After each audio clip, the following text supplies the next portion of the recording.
YouTube analytics کے مطابق ہمارے ویورز میں سے 76% لوگوں نے ہمارے چینل کو سبسکرائب نہیں کیا ہے اور صرف 25% سبسکرائبرز نے ہی بیل آئیکن کو پریس کیا ہے۔ ہم تمام ویورز سے درخواست کرتے ہیں کہ ہمارے چینل کو سبسکرائب کریں اور بیل آئیکن کو پریس کریں تاکہ ہماری لیٹسٹ ویڈیوز آپ تک پہنچ سکیں۔ يا أيها الذين آمنوا إذا قمتم إلى الصلاة فاغسلوا وجوهكم وأيديكم إلى المرافق وامسحوا برؤوسكم وأرجلكم إلى الكعبين۔ ایمان والو، جب نماز کے لیے اٹھو تو پہلے اپنے چہروں کو اور کونیوں تک اپنے ہاتھوں کو دھو اور اپنے سر اور گٹے تک پیروں کا مسح کرو۔ ناظرین، اگر آپ ہمارے انڈیپینڈنٹ ڈیجیٹل پلیٹ فارم کو سپورٹ کرنا چاہتے ہیں تو لائک کیجئے، سبسکرائب کیجئے اور کامنٹس میں ضرور پارٹیسپیٹ کیجئے، کیونکہ اس سے ہمیں آگے بڑھنے میں مدد ملے گی۔ بسم اللہ الرحمن الرحیم، الحمدللہ رب العالمین وصلی اللہ علی محمد وآلہ الطاہرین۔ موضوع گفتگو وضو، اور ہماری اس گفتگو کا عنوان ہے خواتین کے بعض مسائل کے جن کا تعلق ہے وضو سے۔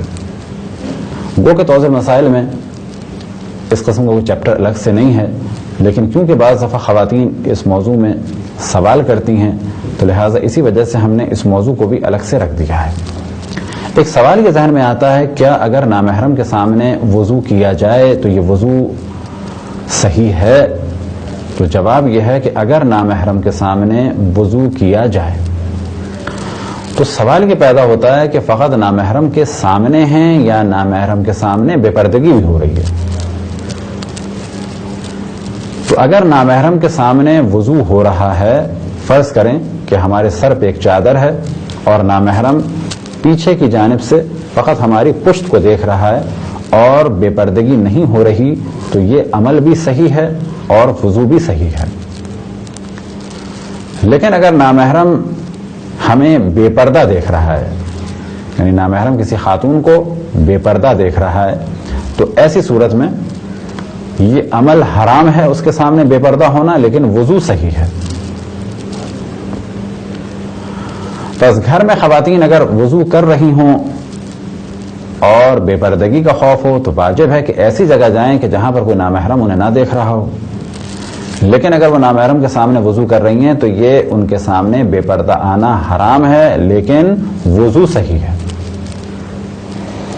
اگلا سوال کہ اگر کوئی وضو کرے اور اس کے بعد نامحرم کے سامنے آ جائے تو کیا حکم ہے؟ تو کہا جائے گا کہ اگر کوئی وضو کرے اور اس کے بعد نامحرم کے سامنے آ جائے تو پھر دو سوال ہوں گے۔ اگر نامحرم کے سامنے آیا ہے پردے میں تو یہ کام جائز ہے، اور اگر نامحرم کے سامنے آیا ہے بے پردگی کے عالم میں تو یہ عمل حرام ہے، گناہ ہے، لیکن اس کا وضو صحیح ہے۔ اگر وضو کے بعد نامحرم کو چھوا جائے، اب یہ چھونا بغیر شہوت کے ہو تو بھی حرام ہے، اور اگر شہوت کے ساتھ چھوا جائے تو بھی حرام ہے، لیکن وضو اس کا باطل نہیں ہے۔ ایک اور سوال کہ اگر کوئی وضو کے بعد معاذ اللہ فلم دیکھے یا گانا سنے تو کیا اس کا وضو باطل ہوگا؟ تو جواب یہ ہے کہ یہ دونوں کام، البتہ فلم سے مراد کوئی ڈاکومنٹری یا جائز فلم ہے تو کوئی حرج نہیں ہے، لیکن اگر کوئی حرام فلم ہے، یعنی ایسی فلم ہے کہ جس میں حرام ہے، تو ایسی فلم دیکھنا حرام ہے، گانے سننا حرام ہے، لیکن ان سے وضو باطل نہیں ہوگا۔ بعض دفعہ خواتین کے ذہن میں یہ سوال آتا ہے کہ خواتین کے وضو کا طریقہ الگ ہے، تو یہ قطعاً غلط نظریہ ہے۔ خواتین کے وضو میں اور مردوں کے وضو میں، خواتین کے غسل میں اور مردوں کے غسل میں، خواتین کے تیمم کے طریقے میں اور مردوں کے تیمم کے طریقے میں کسی قسم کا کوئی فرق نہیں ہے۔ بعض دفعہ خواتین کہتی ہیں کہ ہم نے سنا ہے کہ خواتین پر ہاتھ دھونے کے لیے واجب ہے کہ اندر کی جانب پانی ڈالیں، تو اس جانب ہم پہلے توجہ دلا چکے ہیں کہ مردوں کے لیے مستحب ہے کہ پہلی دفعہ پانی ڈالیں تو یہاں ڈالیں کونی پر، اور دوسری دفعہ پانی ڈالیں تو اندر کی جانب ڈالیں۔ خواتین کے لیے مستحب ہے کہ پہلی دفعہ پانی اندر کی جانب ڈالیں اور دوسری دفعہ پانی کوہنی پر ڈالیں۔ یہ عمل مستحب ہے، واجب نہیں ہے، لہذا اگر مرد ہاتھ دھونا چاہیں اور اس کام کو انجام نہ دیں تو ان کا وضو بھی صحیح ہے، اور خواتین اگر ہاتھ دھونا چاہیں اور اس استحباب کو انجام نہ دیں، اس کام کو انجام نہ دیں تو ان کا وضو بھی صحیح ہے۔ ایک سوال کہ جس کی جانب بہت زیادہ توجہ رہنی چاہیے وہ یہ کہ اگر ہاتھوں میں نیل پالش ہے تو بلا شک وضو نہیں ہو سکتا، اسی طریقے سے اگر ہاتھ یا پاؤں میں نیل پالش ہے یا کوئی چیز ایسی ہے جو پانی نہیں پہنچنے دے رہی تو غسل بھی نہیں ہو سکتا۔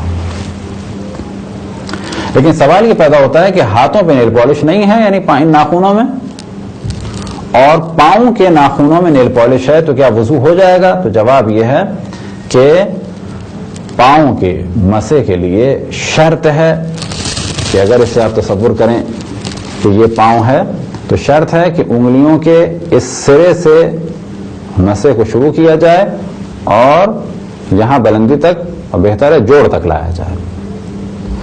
اب اگر ان سب میں نیل پالش لگی ہے، فرض کریں یہ پاؤں ہے اور یہ 5 انگلیاں، تو وضو نہیں ہوگا اور یہ مسا باطل ہے۔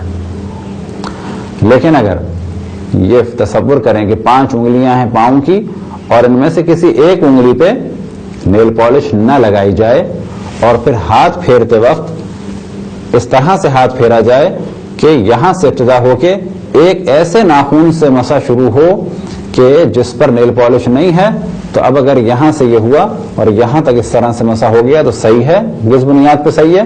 کیونکہ شروع ہوا پاؤں کی ابتدا سے مسا اور ایک ایسی انگلی پر بھی مسا ہوا کہ جس پہ نیل پالش نہیں تھی، تو اس صورت میں تو نیل پالش لگانا جائز ہے، البتہ کب؟ کہ جب غسل جنابت یا واجب غسلوں کو انجام دیتے وقت یہ نیل پالش یا کسی قسم کی رکاوٹ نہ ہو۔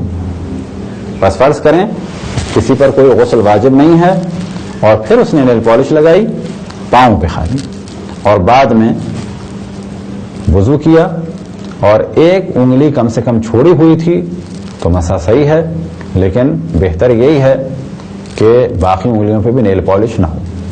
اب بعض دفعہ سوال ہی کیا جاتا ہے کہ خواتین نیل پالش کا استعمال نہ کریں، حرام ہے۔ کچھ لوگ بڑے آرام سے کہہ دیتے ہیں کہ حرام ہے۔ نہیں، حرام نہیں ہے، البتہ یہ نیل پالش حرام کب ہو جائے گی؟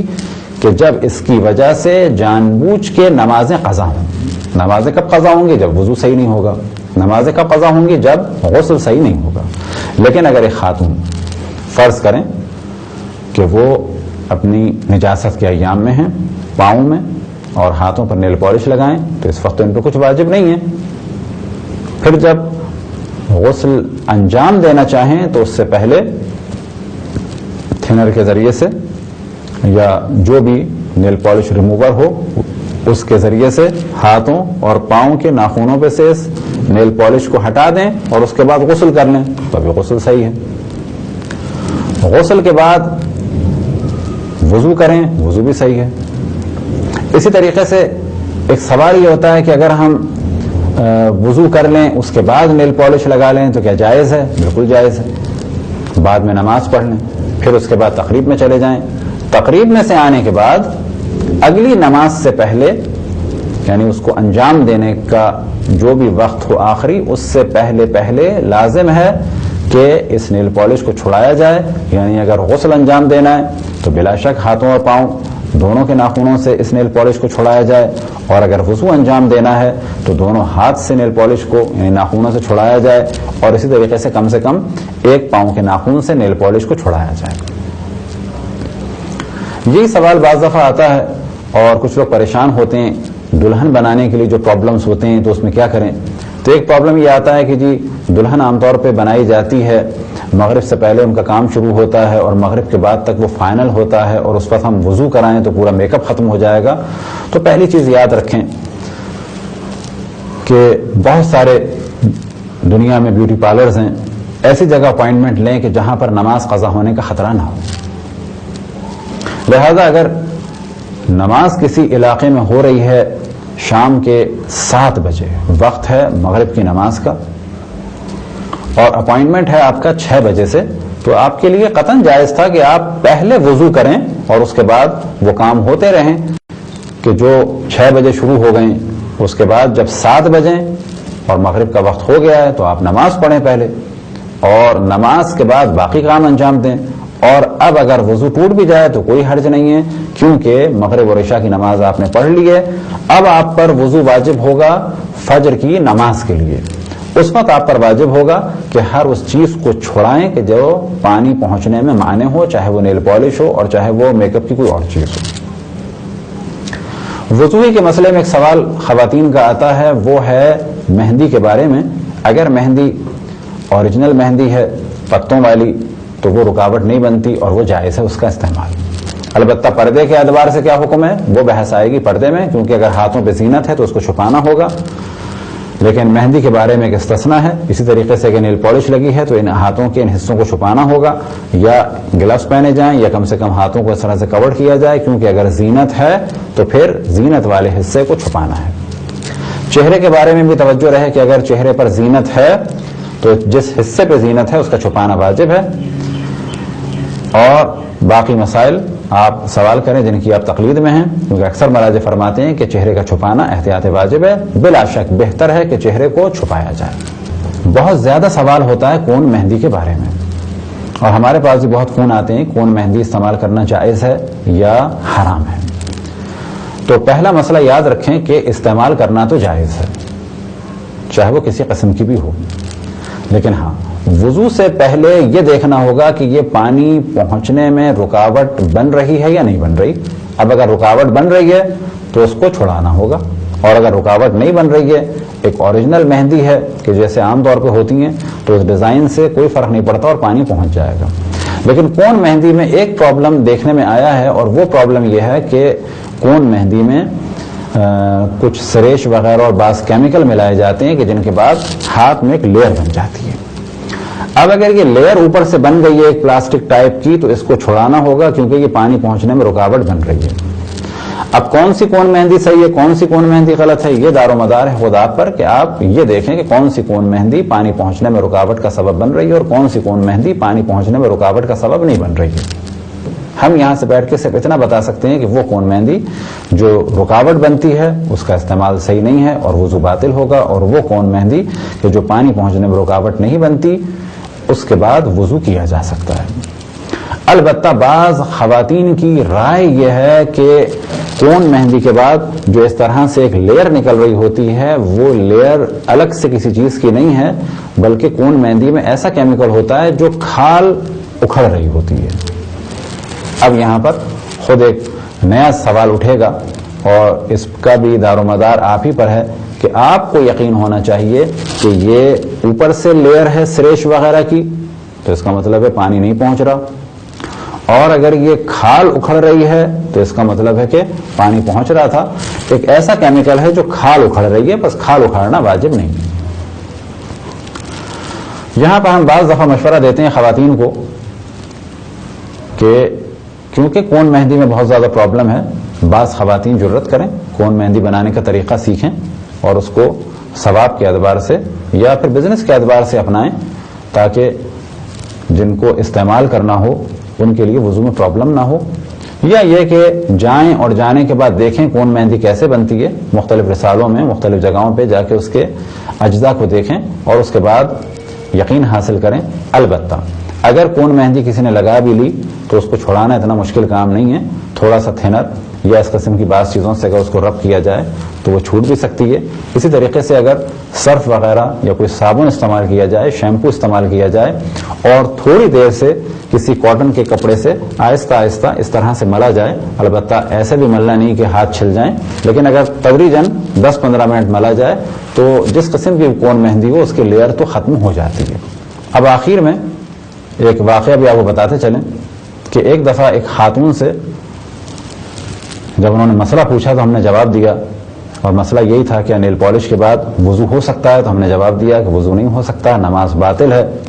تو بعد میں انہوں نے جواب دیا کہ اللہ مالک اللہ رحمان و رحیم ہے، اور یہ کہہ کے وہ اسی عالم میں انہوں نے باقی نمازیں بھی پڑھی. تو اس ذہن توجہ رہے کہ اللہ سبحانہ و تعالیٰ بلا شک رحمان ہے، لیکن جب تک امکان ہے اس وقت تک احکام پر عمل کرنا ہے، اور اگر امکان نہ ہو تو بلا شک اللہ رحمان و رحیم ہے اور معاف کر دے گا. لیکن جان بوجھ کے اللہ سبحانہ و تعالیٰ کے حکم کو زیر پا لایا جائے، اسے روندا جائے تو یہ قطعاً گناہ ہے اور تدریجاً انسان کا دل سخت ہوتا چلا جائے گا. لہذا ہم خواتین سے عام طور پہ لیکچرز میں کہتے ہیں کہ جب ایک نیل پالش کا کلر آپ کے سوٹ کے مطابق نہ ہو تو آپ جب اس نیل پالش کو چھڑانے کے لیے جا بھی سکتی ہیں اور کسی کو بھیج بھی سکتی ہیں اور زحمت بھی اٹھا سکتی ہیں فقط میچنگ کے لیے اس نیل پالش کو چھڑانے کے لیے اور تھنر منگانے کے لیے سب کچھ کر سکتی ہیں. تو اگر نماز قضا ہو رہی ہو تو اللہ سبحانہ و تعالیٰ کے حکم پر عمل کرنے کے لیے بھی اب بھی کسی کو بھیجا جا سکتا ہے اور آپ بھی جا سکتی ہیں اور پیسہ بھی خرچ ہو سکتا ہے تھنر یا نیل پالش ریموور کے لیے. خداوند تبارک و تعالیٰ سے دعا ہے کہ ہم سب کو تعلیمات قرآن اور تعلیمات محمد وآل محمد پہ چلنے کی توفیق عطا فرمائے. وصلی اللہ علی محمد وآلہ الطاہرین. تو گائز اگر آپ کو ہماری آج کی ویڈیو پسند آئی ہو تو پلیز لائک کریں، کمنٹ کریں اور سبسکرائب کریں اور شیئر کرنا بالکل نہ بھولیں. اور مجھے کمنٹ سیکشن میں بتائیں آپ کو میری ویڈیو کیسی لگی ہے.